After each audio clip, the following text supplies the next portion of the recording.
कल बेचारा ॾिठा प्रेस क्लब बनते माण्हू त सहकार कोन था ख़बर माण्हू हिननि खे मुजरम था सम्झनि जेको सच बि आहे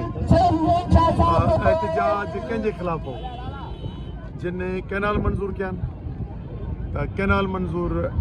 president of Pakistan Asif Ali Zardari green Pakistan initiative जी मीटिंग कया उन ख़िलाफ़ एहतजाज हो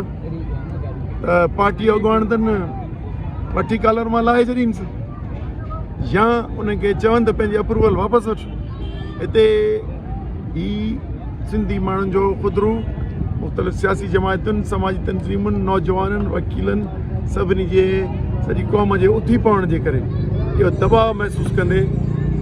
ऐं सदर जेको असेंबलीअ में तक़रीर कई सिंध असेंबलीअ में जेका करारदाद पास कई या वज़ीर आला या वज़ीरनि जेको ॾिनो मौक़िफ़ सिंध जे माण्हुनि 14 मार्च ते रद्द करे छॾियो उन जे करे हाणे सम्झनि पिया असांजी तॾा वेड़ आहे हाणे माण्हुनि में लथा आहिनि माण्हुनि में छाजे लाइ लथनि माण्हुनि खे वधीक गुमराह करियूं तरसायूं त जीअं तहरीक थधी थिए ऐं ए कैनाल ठहनि उन करे हींअर बि अमलनि जो दारोमदार नियतुनि ते आहे ऐं इहो कलो को एहतजाज या जेके अॻिते हिननि 34 ते या ॿियनि ते करण जा प्रोग्राम अथनि इहे सभु बदनीयतीअ ते आहिनि ऐं सिंध जे माण्हुनि जी जदोजहद खे थधो करण ते आहिनि त जीअं हीअ रिथियल हिननि जा कैनाल 3 सालनि ठही वञनि उनजे करे आउं सम्झां पियो त असांजे सभिनी घणघुरनि जिन सिंध जे घणघुरनि सभिनी इहा तहरीक हलाई आहे निकिरी पिया आहिनि सिंधू सां मुहबत कनि था पाणी जे मामले ते सिंध जो माण्हू हसास आहे इहा तहरीक रमज़ान खां पोइ अञा अप्रैल में तिखी करियो पाण कंदासूं ओसिताईं जेसिताईं हीउ पंहिंजो फ़ैसिलो नथा वठनि ऐं असां पाकिस्तान पीपल्स पार्टी जिन मुनाफ़िकाना जेके एहतजाज आहिनि या पब्लिक मञण जा इन्हनि जी मज़म्मत करियूं था ऐं इहो इरादो था करियूं त उन्हनि खे तव्हां घुर था करियूं तव्हां हींअर हुकुमरान आहियो वञो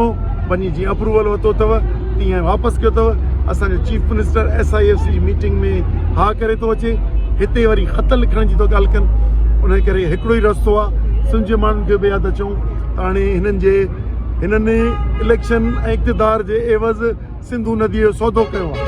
हाणे जे वराइण जो पाण वटि सिर्फ़ु हिकिड़ो रस्तो आहे छो पंहिंजा MPA MNA सेनेटर क़ौमी असेंबली हुकूमतूं भाड़िया थी ऐं धारिया दलाल थी ऐं सौदो कयो अथनि इन्हनि मां जान छॾाइण लाइ पंहिंजी सिंधू नदीअ खे वापसि इन सौदे खे रद्द कराइण लाइ सिंध जो माण्हू लखनि में निकिरी पवंदो यकीनी तौर ते पाकिस्तान ॾिसंदो सॼी दुनिया ॾिसंदी ऐं हिननि हुकूमत खे मजबूर करे ऐं वापसि वठाईंदासीं इंशाअल्लाह।